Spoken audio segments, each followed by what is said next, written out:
Yeah, that'll do. That'll do. All right, guys. Looks like we already have some people out there. Let's get the camera adjusted. That'll have to do. Looks like I'm crooked.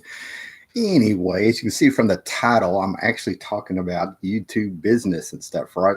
In the past, YouTube's been hit with adpocalypse and all sorts of things. And as somebody who gets on here, and I've been doing this for like, I think 8 years or something, as a hobby, something on the side, something where I just get on here, talk about comics, what's on my mind, movies, whatever, anything that has to do with the hobby and stuff, right? And over the years, what's happened is YouTube has had benefits on the side that has nothing to do with money, making money, getting views and things, all the big things, likes, views, dislikes, and things like that. Never really got involved in a bunch of that stuff. Had a few videos hit real big, made a little scratch here and there, nothing substantial by no means. And I've always sort of shook my head at people who make a living off of YouTube because you talk about a dangerous path in my head, something that could just disappear overnight. And there's a lot of people running scared right now because if you have a YouTube channel, you probably got the email and the alerts and saw you can go to the actual YouTube. YouTube actually makes videos on their YouTube channel of their own. And it explains what this COPPA is, right? And I couldn't help but draw similarities to, comics of the past. I was just sort of like, here we go again when it comes to the hobby. And the biggest thing they're doing right now is asking, are your videos for kids, right? I've seen a few channels, Retrogasm, Pixel Dan, a few other sites that I follow where, they're kind of worried because they show toys and stuff. And this is going to affect channels. Will I be here later on or not? Who knows? It's up to YouTube. It's their site. So the biggest things I want to get out there is that I am totally down for the protection of children. The things that YouTube are asking us to claim in each video is, are your videos made for kids? Well, YouTube's got to do what YouTube has to do. I've heard the conspiracy theories, how they got in trouble for supposedly, allegedly collecting information on children through YouTube sites or something. And they're trying to blame the creators. So they're trying to put it in our laps. Things like that. Well, do what you got to do. A little background on me. This hit on 2 levels. Not only do I do comic books, which is one of the things that they're looking at, but let me hide some of this here. But this is my old ID.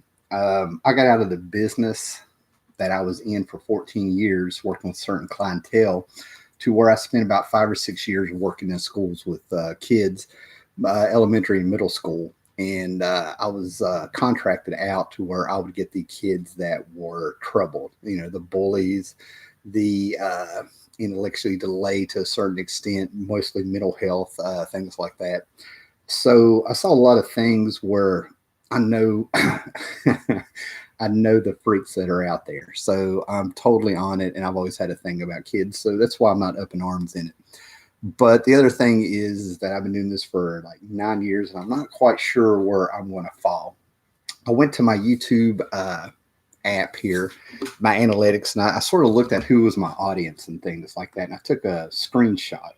And of course, I'm getting messages. People are seeing me on here. I took a screenshot. I'm like, who is my audience? Because if I go by the people that I've interacted with, if I go by the comments and stuff, I'm sort of the safe haven for us older guys and stuff, right? So I've always pictured my audience being 30 and up, and over the years, I've gotten a few kids on here, a few guys in their 20s. I was kind of I was wondering, so if YouTube judges my channel, exactly where they want to look, right? We don't need Candy Crush. We need my pictures. So let me look real quick here, and I'll tell you what YouTube has told me with their system of who my audience is. Here it is. All right, so I'll go ahead and try to put this up here, man. But I found it very interesting because I used to have some females on here, just to show you I do have the picture. But it seems like my audience, hey, what's up, Ross? Nice to see you. My audience is 25 to 34, and it's 100% male now.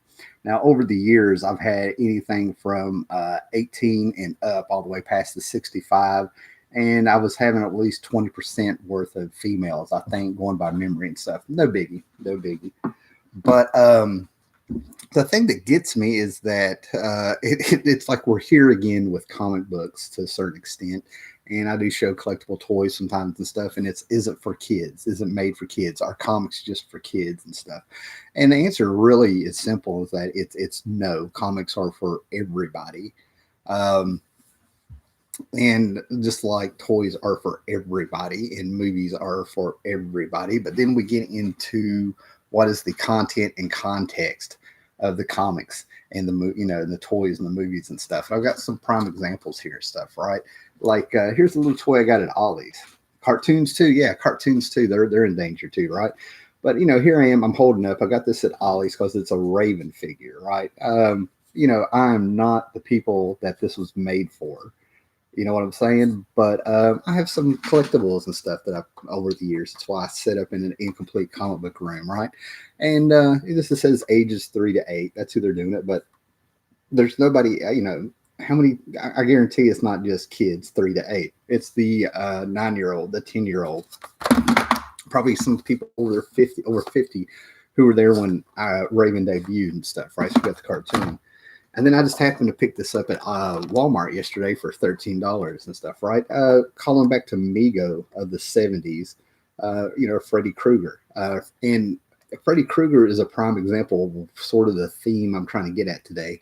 One of the weirdest things I saw as a teen was on Halloween when I saw little kids, 5, 6, 7, 8, dressing up as Freddy Krueger for Halloween. They put out an actual costume.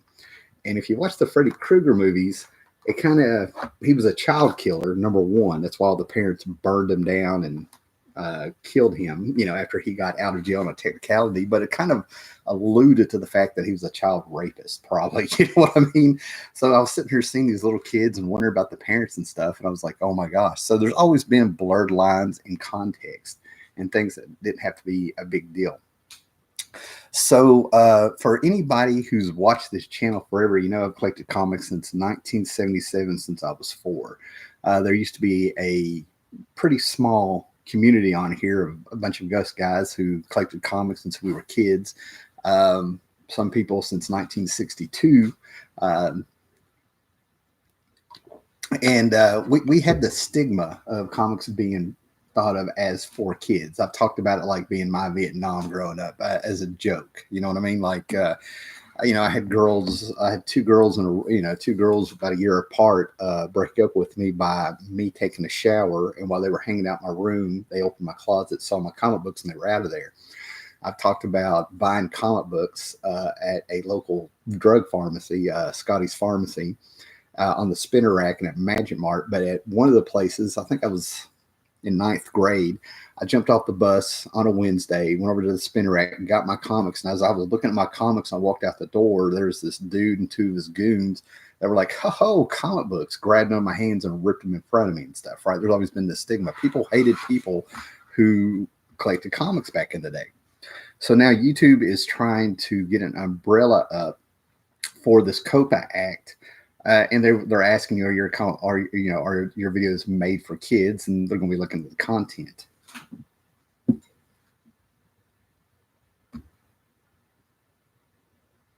Yeah, and Ross Sanders is putting some comments in here about certain things and certain people and saying things. And I'll approve the comments. You can look at them if you're watching this and stuff, right? But so I'm like, God, we're back here again, because one of the reasons comic books have come as close to mainstream as they can get, because I hold true and fast that television shows and movies are completely different than collecting comics. It didn't that I can't believe we're back here again in a way. It seems like history repeats itself. Comic books are prevalent here on YouTube and social media. And we got the TV shows and the movies and stuff because of people who were just collecting something they love and didn't give up on it because they were getting older. The real passion was there. And over the years, things that perpetuated the hobby and got people in there was the fact that You know, people thought they could make money off of them. You know what I mean? The 90s big boom where people thinking they were going to get the death of Superman. And in today's world, they were going to be able to cash that in and buy a house or something, right? Retired. They were investments and stuff, right? And there's people that make big, big money off of selling their old comics and getting on the auctions and getting rid of them, eBay and stuff. So, yeah, and, you know, things like that. But one of the shows that I love that is not for kids is Doom Patrol. You know what I mean? I can talk about Doom Patrol, and I can talk about the themes, the language, some of the things going on here, grab some of the comics that Morrison did and stuff. And a lot of the stuff wasn't for kids, you know. Joker, who's the target audience for this cover? You know what I mean? Here we got a bloodied skull being held by the Joker. You know, great comic written by John Carpenter, a horror person. And this comic, how much did it cost? $4.99. You know, we got the cost of comics. But then you also have something like this that was a straight to DVD video drawn in a cartoonish Bruce Timm style, gods and monsters and stuff, much like this, that attracts kids to the hobbies. And let's face it, fantasy and imagination and stuff, they're a target audience there. But that's why it's so hard to try to get out there. Why are you getting toys and comics and just assuming they're just for kids if you don't know the hobby? And there's no talking to them. It's a business. I think people really need to try other video sites. YouTube is ridiculous and they just keep making dumb choices. That's Dingo MK2. Ross Sanders again, and not having fun or thinking about the content and them actually. Yeah. And I get a lot of that stuff. Other sites are out there that could compete with YouTube. I just don't know why they haven't really taken off. There's something about this platform that YouTube has managed to allow happen over the years to where YouTube is the place to be if you're going to do this stuff.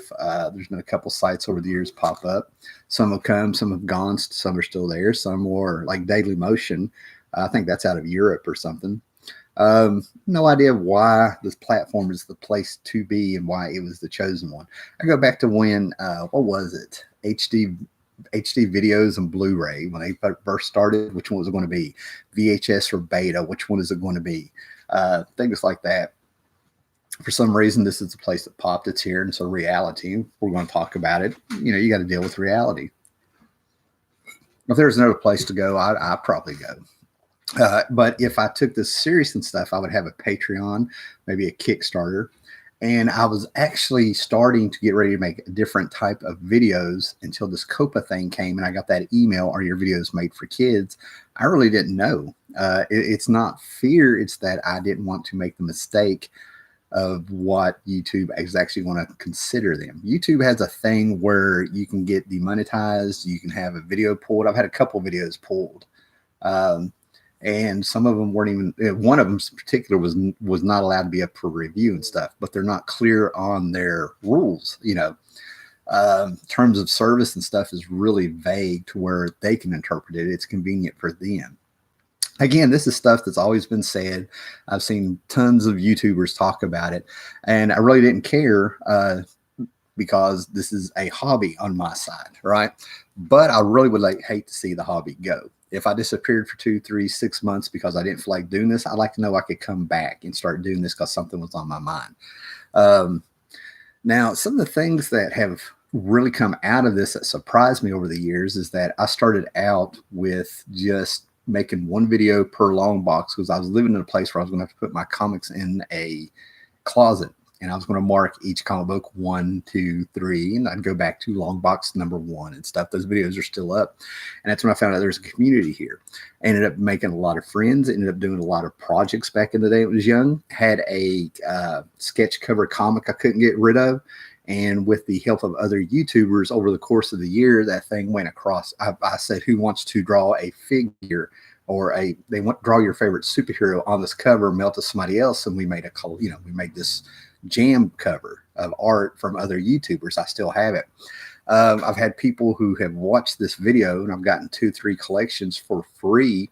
And one was because I was actually helping a kid through a divorce, from what I understand. and he gave me his what was left over of his dad's comic book collection for what I do here. And his mom was appreciative. There's been a lot of, I can go on and on with little stories like that, which is why I never really jumped off of YouTube when the drama hit that you can't avoid sometimes, right? So there is that drama soap opera effect that if I really talked about it, you talk about some videos jumping if I name names one after it and stuff, right? So even there's always been headaches with YouTube. This is just another one. Parent your damn kids. Then the thing about parents needing to parent their kids and do that. And as somebody who is a father and has worked with kids and stuff like that, yeah, absolutely. That's how you do it. Watch what your kids are doing. I know things with social media. So the other thing is that I think it can be argued that comics aren't just for kids; they are for everybody. Because like let's take a couple things one at a time. Price, okay, the price of comics and stuff, right? I have seen kids over the, I work around kids. I've seen kids that have cell phones that I will never be able to afford.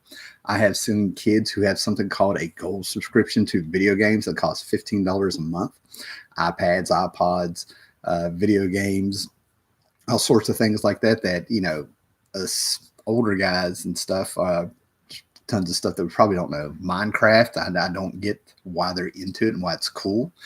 But there's all sorts of competition out there, and these things cost a little bit of money. I wanted to say kids couldn't afford the comics, yet these kids are into other things that continually cost a lot of money. I compare it to like Facebook and Twitter. I think Twitter is an absolute garbage site, but whether you know it or not, a lot of kids don't use Facebook because a lot of the older people do it, and they go to Twitter and probably some other things, Snapchat and stuff like that. So that's why it's really bothered me about YouTube. Like, I don't think you understand the audience and what is the appeal of this content for certain groups and stuff. And to me, it seems like it'd be more efficient if you're really out to monetize videos and get things right. You really should have some research to do. I mean, your one job is YouTube. You know what I mean? Look at the demographics. You provide me my demographics. Why can't you look at those and stuff and actually look at some of this content? Ross Sanders, being creative, I think. Eric Breen, most kids don't have the attention span for comics. I did a rant last week about Watchmen, about some of the people that hate it just don't understand it, or they're parroting what they're doing. And I'm glad you used the word most when you said most kids, because some kids can and stuff, right? But there is definitely something with the attention span of kids. When you think about it, with a single phone, they have the world at their hands right here, and it's it breaks down to having a meme about a Beverly Hills housewife yelling at a cat. You know what I mean? If you know that meme and stuff like that, it just kind of amazes me and stuff, right? And then there's the content. I was talking about the price and stuff, right? And targeting kids and stuff, right? And with comics, here's something I bought on sale for $10, right? And it's Golden Age Superman stories, right? Here's a content that is made for the older generation. Doesn't mean there aren't young kids collecting these somewhere out there because they like Superman. But what was the original price of this? Something like, I think this was like a $75 book or something. Yeah, $75. What kid is going to go out and get $75 for a hardback book reprinting old Superman stories where, when they're internet savvy, they can find the stuff for free in a PDF file or some pirate site that puts up comics and stuff, right? The internet with the kids, they can find anything they want, whether you like it or not. And that makes it very hard to parent if you don't keep them at home constantly. You can set your Wi-Fi stuff, you can set your Wi-Fi and browsers and things like that to be kid friendly, and there's techniques out there to do better parenting, but even the parents aren't as savvy to the internet as the kids and stuff, right? What we got here? Ross Sanders are not enjoying the outdoors or exercise and being put off by PE, and yes, you did. New Teen Titans was some pretty heavy stuff for kids comics. The Judas Contract is still more literate and maturely handled than most comic books today. That's Tom Bagley. Sequential Geek, Eric Breen. Then why did we read comics when we were all kids then, sir? Sequential Geek. um, I don't know. I might tackle some of that, but as you can see up here, I have like, I don't know if it's going to show up on high def cam with this lighting in here. I'm working on the lighting, but we have like mature things that started coming out with mature themes. Cerebus came out with around High Society. That book really took off. Watchmen, Dark Knight Returns. We all know the books. We all know the books that took them up there. Then you have things. I mean, Alan Moore is the big guy who really put a face on the grown-up comic book, if you will. The missing a word here. Oh, it'll probably hit me in a minute and I'll blurt it out, but like this is his last work here, the League of Extraordinary Gentlemen, the Tempest storyline, 6 issues. You look at Alan Moore stuff and you got sophisticated. That's what I'm looking for. Comics got more sophisticated as we grew up with the comics. I can go back and read some of this stuff and I can see the appeal for kids because it's simple, Silver Age books and things like that. But why did we collect these things? Why did we love and why did we grow up with them? Those are things you have to ask yourself if you were there. But there's things that I like growing up, not just with comics that, we were creative. You used your imagination, choose your own adventure books, fighting fantasy books, the Endless Quest Dungeons and Dragons books, where you actually picked up the book and you were in the story and you made the choices and you flipped around the book. We had toys where you made your own monsters, your own superheroes. You'd have like these little plates of a head, the torso, the legs. You put a piece of paper in there, fold the frame down, and then you would take charcoal or pencil or something and scrub over those, and you made a hero or a monster. The troll books were back there and stuff, but we didn't have the competition of video games being in the home in the early 80s. That ended up with Atari. You went to the arcade. I learned to shoot pool there and stuff like that, but at home I could have my books and my stepdad's books and things like that in the house. You could pick up a piece of paper and a pencil and be creative and stuff because you had more time on your hands and you stayed outside back then. You had bikes and movies were events. You'd go rent on a weekend when you were able to start renting these movies, or you go during the matinee on a Saturday or Sunday or have a family night or something, right? We collected comics because that's what we had. You know what I mean? That was our entertainment on the side. We had our G.I. Joe or He-Man. Cartoons started picking up. It was an event on Saturday mornings. It really was a different world. Oh, what we got here? Eric Breen's Country Week. I'm pushing 60 when I was a kid. Ooh, you guys are really popping in there. When I was a kid, the only electronic entertainment I had control over was the record on my turntable. I had my record player right there. Okay. Yeah. I still do the record player and stuff, right? Tom Bagley, availability and affordability. $5 an issue is too steep of a buy in for new readers. Comics used to be like candy bars. They were everywhere. Now you have to actively search for them. And I'm going to get on that too. That's you, Tom Bagley. You kind of segued into the next thing I was going to bring up. Ross Sanders, sci-fi novels. Absolutely. Just look back on your childhood that were there. Magazines, heavy metal. Scott Neely, I bought a long box full of comics for $100 yesterday. First video is coming up at noon. Scott Neely has plugged his video. Everybody check out old Scott there. Sequential Geek is talking to Eric Breen. Yeah, either way, you had attention span like you were saying. My contention is that kids do have an attention span for comics. Comics can be marketed, brainwashed to kids. Scott Neely just joined. Awesome. Paulo Costo. Hey, what's up, brother? Everybody say hello to Paulo. He's saying hello, everyone. Wrestling WWE Kids versus the NWA. That's pretty cool. Red Vitamin Blue is here. Awesome. I think we have to face the fact that YouTube is now a platform for corporate and commercial interests, not a platform for subculture and community.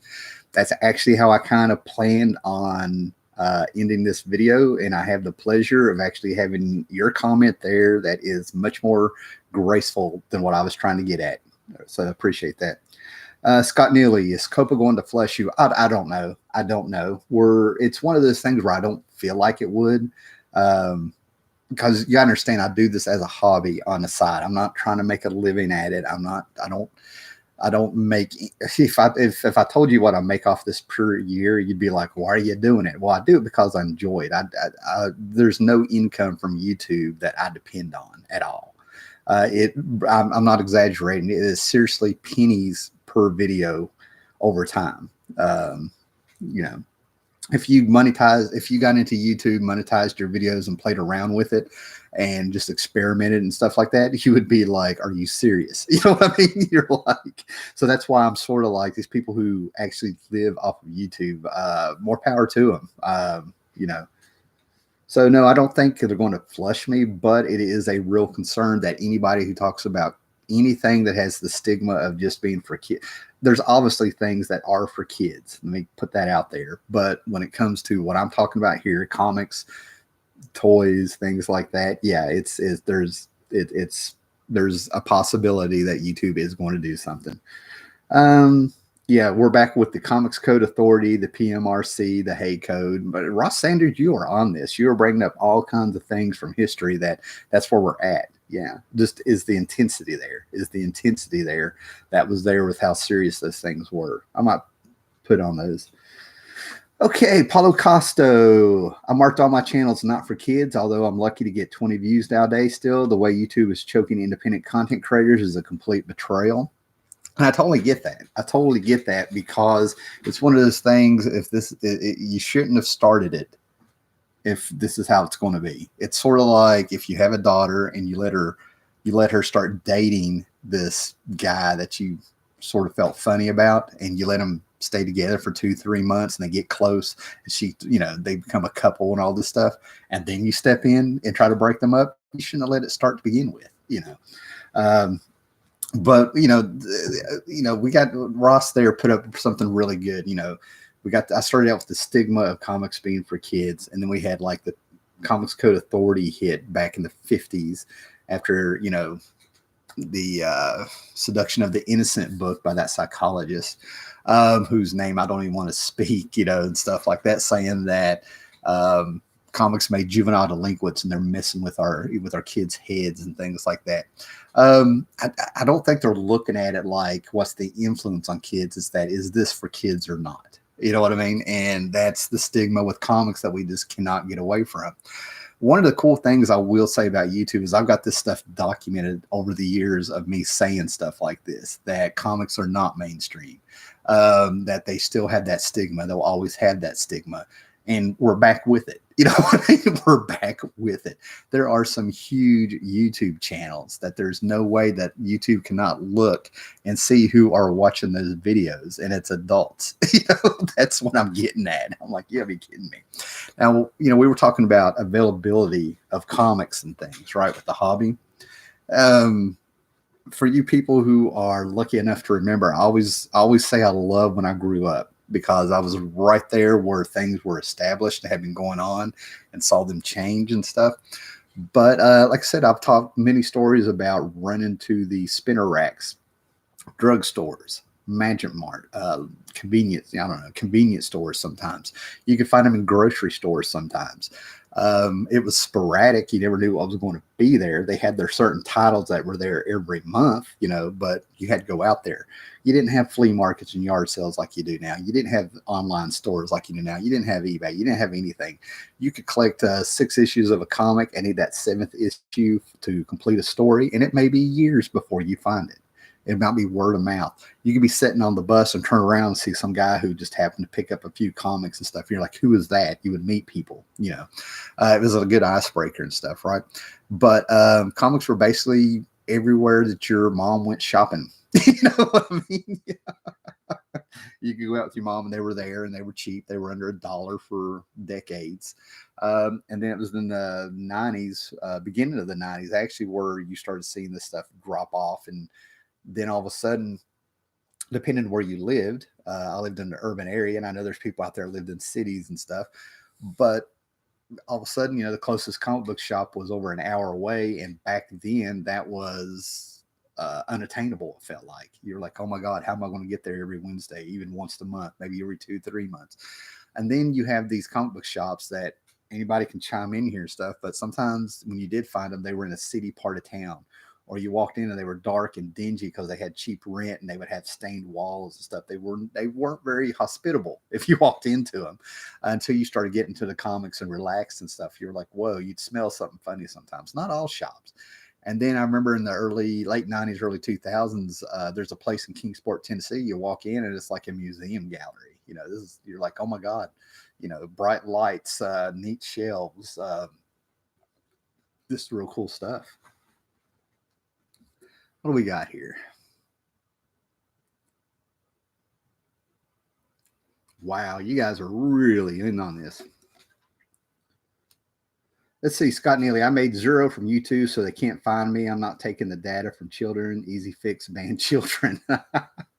That's just it. YouTube reflects what I'm saying on comics, in my opinion, right? There is stuff out there that are for kids. I had a friend who was complaining that there are channels where her daughter, I think her daughter's 7 or 8 years old now. Anyway, she would watch kids play with their dolls. They would put a camera right on these doll houses and the dolls. They would watch other kids play, and they finally had to make them get off of there and go out and actually play and stuff. They would watch kids play. So there is content. That's why I was saying at the beginning of the video, I'm all for protecting children, but let's get it right for doing this. There are channels just for kids, and those are kind of obvious. Then you have messed up channels, and I don't care if I get blowback on this and stuff, that queer kid stuff or something like that. Oh my God, there's channels out there that you do need to target. There are channels on YouTube where there is a pedophile community and stuff, and I'm just sort of like, how is this stuff still here? Which is one of many, many, many, many reasons that I keep saying in some of my videos that I've gotten off social media more and more and more and more and stuff, right? I would really like to see COPPA really jump on Twitter and a few things. I mean, I'm all for free speech, and I've come on here before and say creativity and all this stuff like that. But if we're going to do it, do it,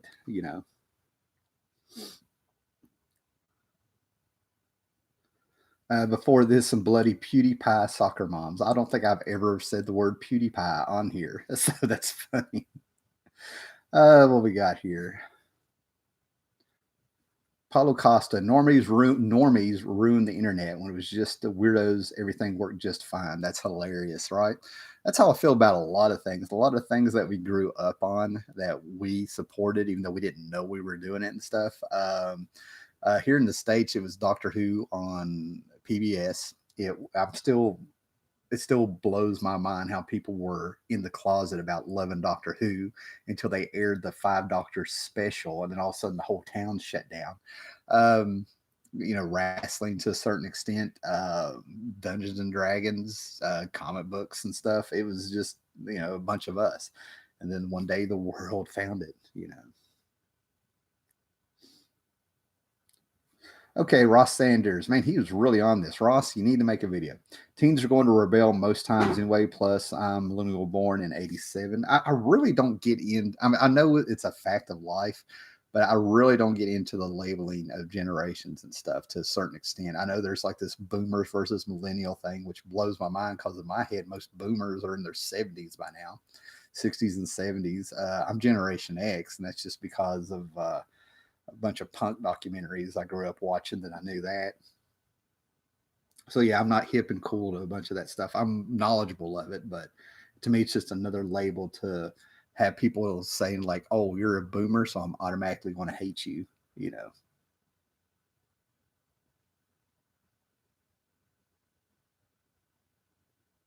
Scott Neely, I thought I was a nerd in middle school until I sat with some classmates one day that were talking about Doctor Who. Then I realized I wasn't nerdy. See, I'm one of those people. I don't support the words nerd and geek and things like that. I don't get into those labels. In my day, those were dork things like that. Those were very derogatory, hurtful statements. And if you played into them, they would hurt your self-esteem, in my opinion. They would make you hide things and stuff. My attitude was is I just knew as a fact of life that there were certain things that people would look down on. And in my mind, they're the ones that were missing out and the world caught up. I've said it before, Avengers Endgame, whether you like that movie or not, uh, when Thor, Captain America, and Iron Man fought Thanos, and Captain America picked up Thor's hammer. And then when Captain America got up again, and it was just him facing off against Thanos and his army, and all the heroes returned, We were vindicated and justified in what we were doing. To me, that is the peak of collecting. That seeing that moment, seeing people on the edge of their seats, mesmerized, not making a sound, and then going off in cheers and stuff again during that movie. To me, that that made it feel like being in. We won, we won, and that's something that can never be took away from me with this. Okay, I know that sounds very melodramatic and stuff, but it's a moment I'm never going to forget. 40 some years in the making for that moment. 42 years. All right, I'm having to see.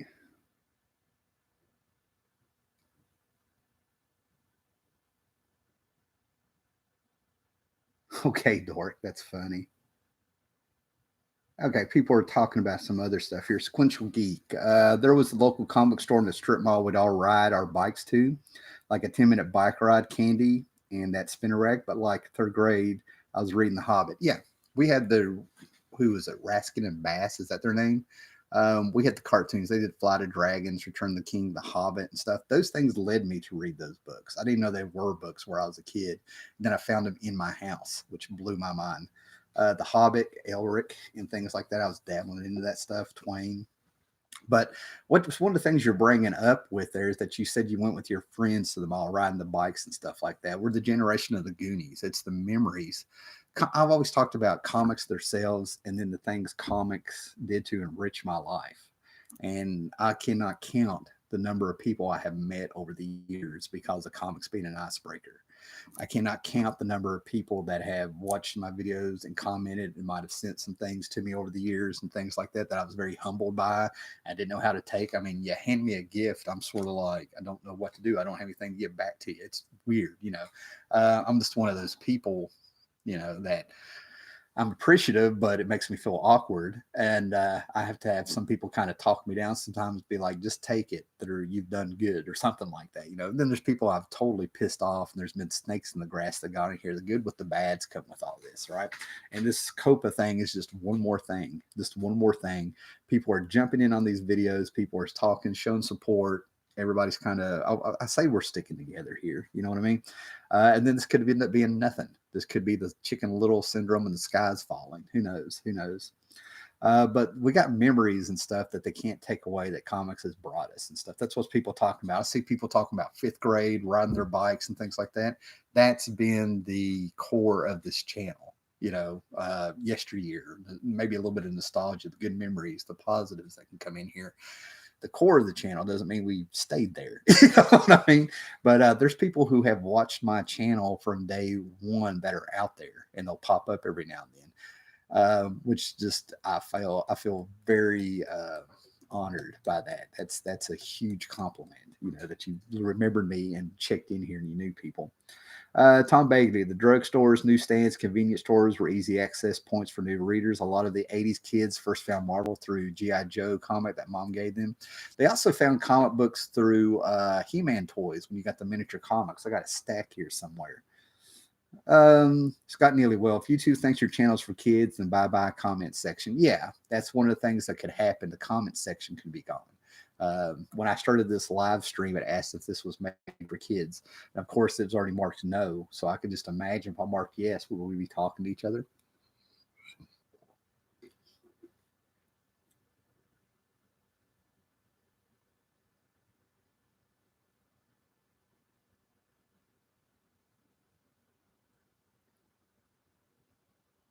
Yeah, Tom Bagley's got another one. As an only child raised by grandparents, visiting the world of DC and Marvel at the time was like hooking up with friends and family who would be there every month. It was a secret club.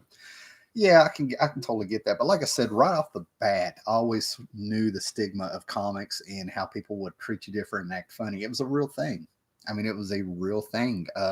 Which you know, saying it out loud sounds weird, but it was a real thing.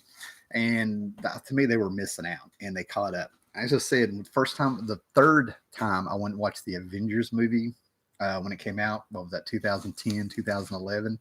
I was with a lady and her daughter or something. And then at the end of the movie, she slowly turned to me and said, "Is this what it's like reading comics?" And I looked at her and I said, "Every month." So yeah, there's people that find it and stuff that stigmatize and stuff, right? So our comics for kids. I forgot what my ending was, man. Sorry, guys. But yeah, our comics for kids. No, they're not. Or is there a chance that the community on here with the comic books, the video games, anything that falls under the kiddom that they're looking at and stuff, could they be affected? Yeah, yeah. No comment sections, channels might disappear, videos may be pulled, people may quit because they're not making money at this anymore. That's your bigger channels. This camera is killing me. That's good enough. So I just kind of wanted to get it out there and stuff. I'm going to keep doing what I'm doing, but I'm going to hold back on some other videos I was going to try to make until I see where this goes, because I really need to know what they're going to really consider the audience. They've given information out. You can do some digging on YouTube. They've given you some a video to go watch. They've given you a place where you can go see what they're looking at and for and stuff like that. But I don't trust them. I've seen other channels go down. I've seen other creators already having problems. And some of these channels have a Facebook page or a Twitter page, and they've already said they've seen this coming. They've heard it, and they're like, here we go. Let's see what happens. And they are freaking out.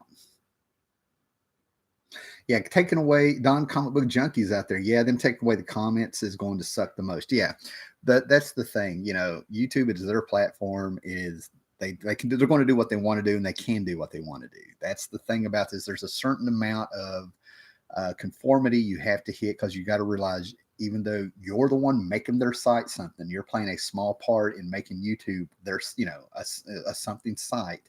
You know, it's like a wrestling ring. You can have your wrestlers out there wrestling, but if you don't have an audience, you're not putting on a show.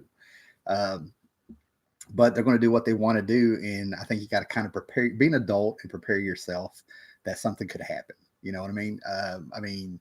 Sometimes you can't fight City Hall, but sometimes you can keep everybody informed on what you're doing and preparing them a little bit and preparing yourself.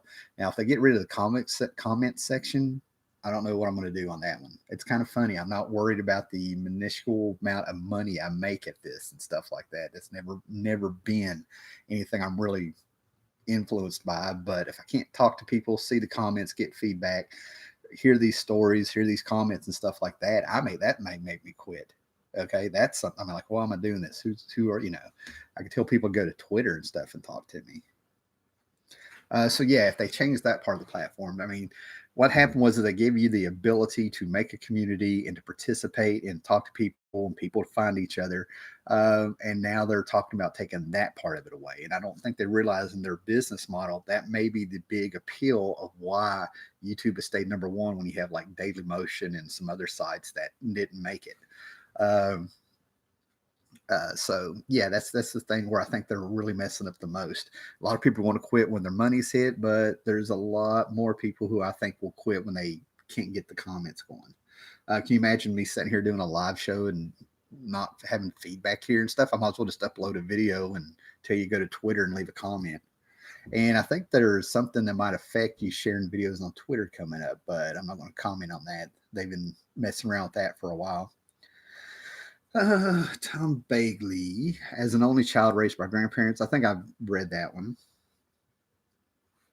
Now, the thing about comics is that when I was a kid, they really did give me a little bit of escapism and something to look forward to every month. And they reminded me there was a world outside of my small town. I make no bones about that. I had a very rough home life, if you will. And as I got older, it's amazing. I'm one of those people. I look back, and I think some other people look back, and I can't believe I was one of those people that ended up in jail. For real. But when I was about 23 or 24, I had one of my friends come up to me, and all my other friends had been in jail, and they said I was the survivor. And as crazy as that sounds, I think it had something to do with the influence of comics, with their morality stories, and something to keep me busy and not have those idle hands all the time and stuff like that. Right now, that's a whole other thing here, but that may be why I've got this perspective of we'll see what happens. Okay, let's just keep everybody informed, and we can stay in this together.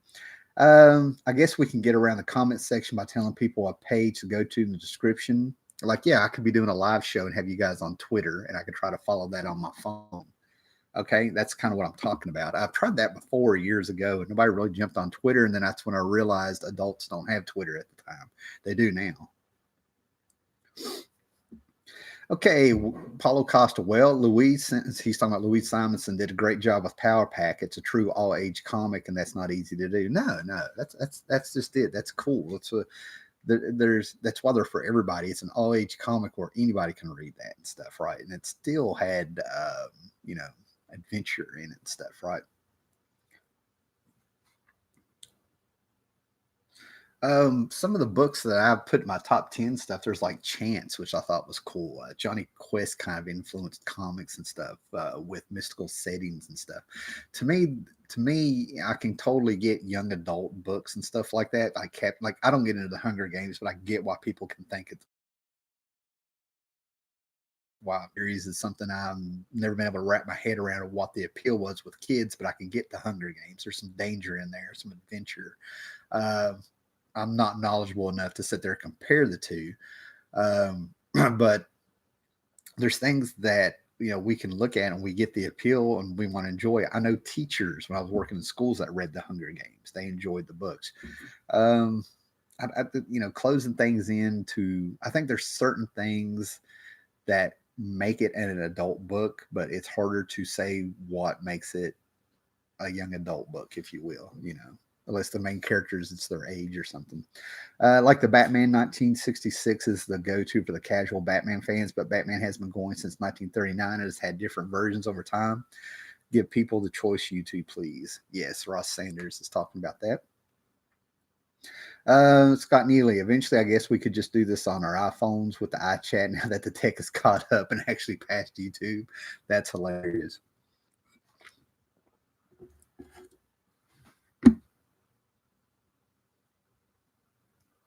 I think one of the things that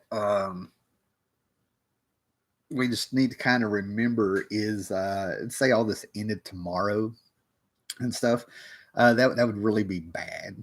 I would really hate that and stuff. But there are still something like 650 videos I have on here. There's other channels that still have their videos on there.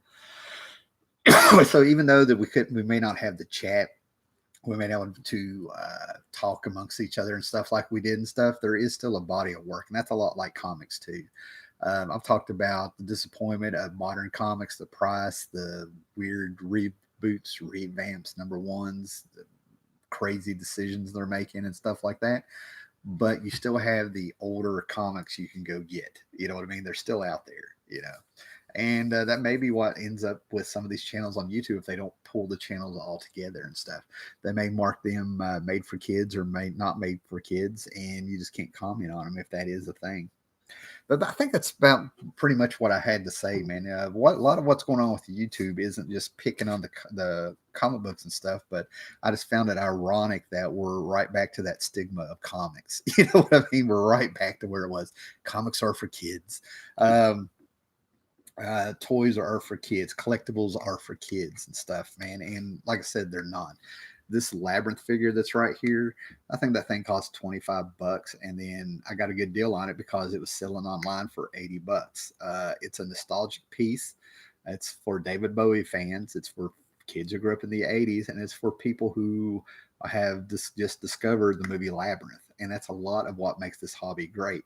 I've always said that what's amazing about this hobby is that I can take a comic book I read when I was 5 years old, me in the comic, I'm in that world, in that space, and then somebody can read that comic book 30 years later and be having the exact same experience I had. And that's the magic of comics and being able to find people and talk to them too. Hey, there's a series I loved called Atari Force. I recommend the first 12 issues. And there's been people who just kind of looked at it, and when they got in the book, their comment is always, "This is better than it should be," which was exactly the same reaction I had when I was like 10 years old reading that comic. Okay. That's the magic of comics, in my opinion. That's what keeps it going back, being able to read this old stuff and having the same experience somebody had decades before. That's amazing. I can't think of any other medium that really happens. Uh, let me back up there. When you read, to me, reading, period, is the only thing you can really have that experience with. You can watch an old movie, you can do this and do that. There's a few things you can go back and look at, but when it comes to actual reading, specifically comics and others novels and stuff, that's the magic of it. Okay. You guys are talking a lot amongst yourselves here. Okay, Scott Neely, the appeals to children is too vague. Children under 13, that age, everything appeals.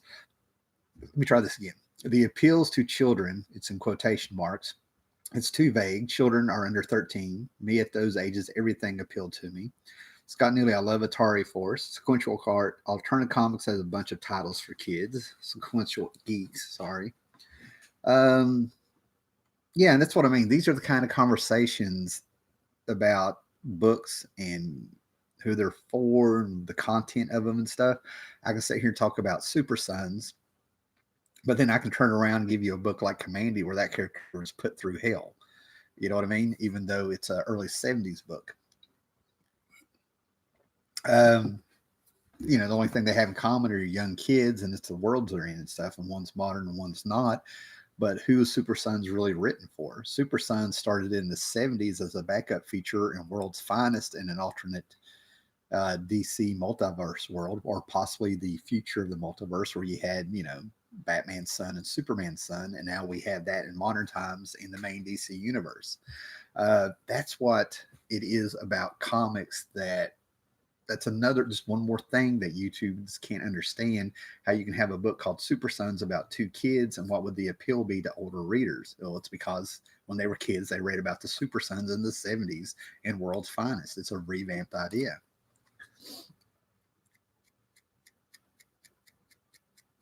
See, Tom Bagley. I've been going through a lot of late 70s, early 80s Marvel lately, and they are definitely taking to a wide audience and not talking down to them. That's why the Bronze Age is my favorite era of comics. Anything that DC had that had nothing to do with superheroes to me is fantastic. Rima the Jungle Girl, Commandy, House of Secrets, House of Mystery, the horror books were coming back. You go over to DC and you had guys like you had Marvel Wolfman coming up. Gene Colan, Tom Palmer, and Marv Wolfman all on Tomb of Dracula. Steve Gerber on Man Thing and Guardians of the Galaxy. And towards the end of it, you had Lynn Wein and Dave Cockrum, and the guys, reinventing the X-Men, and then Chris Claremont and Dave Cockrum and John Byrne coming on, and comics were getting sophisticated. These were written by guys who grew up on comics that had no shame, and they were making the comics grow up with them. Just great stuff out there. I mean, Steve Gerber's Man Thing stuff to me is one of the first Vertigo books ever made out there. John Byrne was the guy that said that Steve Gerber didn't write comics; he wrote mind trips. You had satire and stuff coming up. You had to really, read Howard the Duck.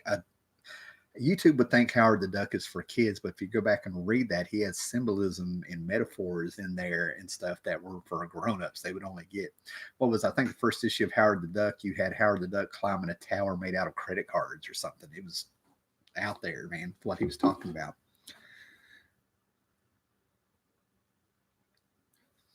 Was Super Sons a Bob Haney creation? I want to say it was. I have to go look. I'm thinking of another name in my head, but yeah, Swamp Thing. Yeah, Bernie Rice and Linda Wayne on Swamp Thing. Amazing, amazing.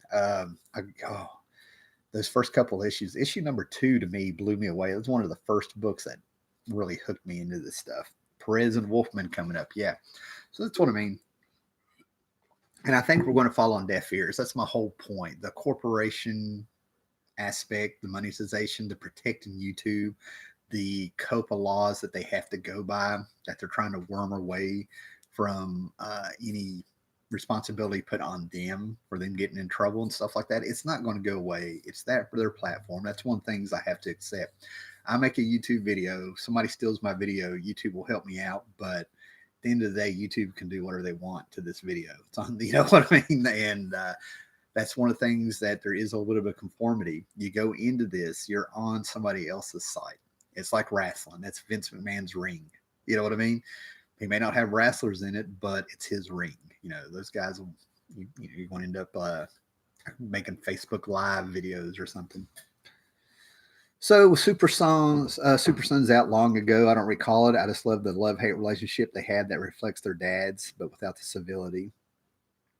Oh, Alan Moore on Swamp Thing. Yeah, you need to go back and look at the Lynn Wayne, Ross Sanders if you haven't, which I'm sure you probably have. Go look at the stuff that Alan Moore kind of went back to and took it back to its roots. What we got here? Oh, Tom Bagley, off topic, but is anyone else bummed about comic book DP shutting down? Now I need to find another way to catalog my collection. Tom, I've already downloaded my comic book collection from that site in December. I guess it's over, and I don't know if I'm going to trust another one. For you guys that don't know, Comic DB is a free site where you're able to catalog your comics and you're able to get on your phone and you can just scroll through all the stuff you've had.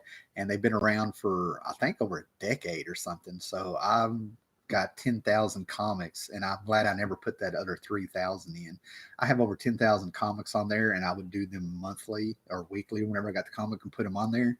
And they had a lot of bugs. So yeah, that's going to suck. One more hit this month.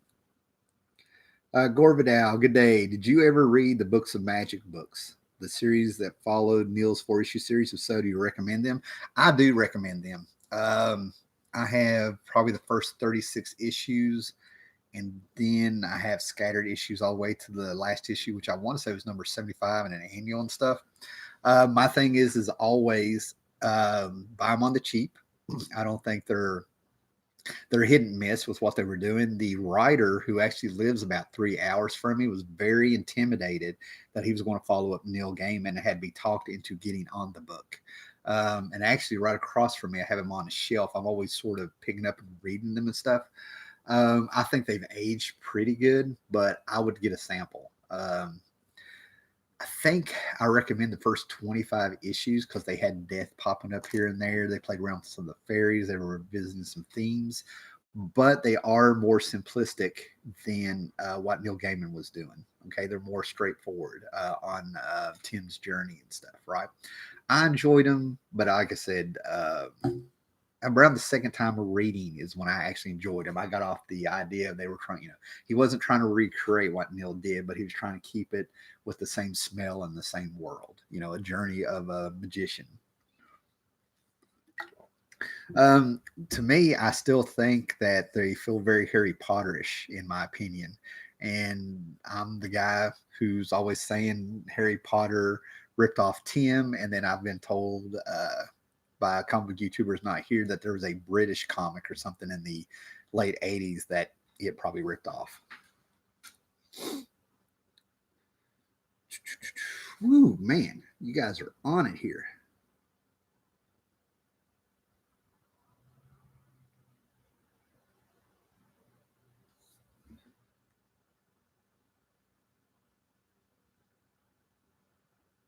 Here we go. Gorvidal. Paulo Costa chimed in here. I have a trade paperback with the first books of Magic Art. The story style makes the action a lot rougher for Tim Hunter. And yeah, Tim, there's a couple places where Tim goes through hell, and I'm like, how could a kid go through some of this? All right. Yeah. Okay. Well, guys, I think that's all I really have to say. Thanks for everybody that's popped in here. I always say this, I may do another live show tonight. Probably will do one tomorrow if you guys aren't working. I'm off work tomorrow due to a doctor's excuse. So like, sub, subscribe, share this video. What about Preacher? Okay, we got a few things. This always happens. Okay.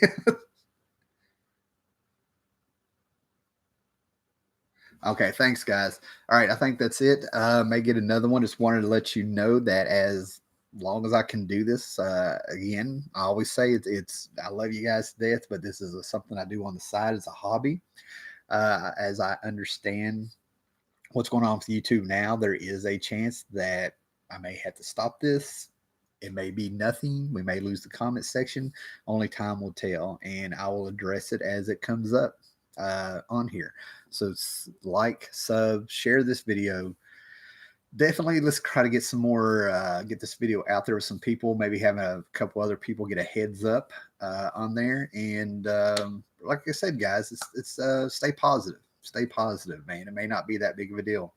I've survived every little thing that everybody else was freaking out about YouTube, but like I said, I'm not that invested enough to try to make a living here. It's all about what we're doing here, and I appreciate you guys. All right, guys, later.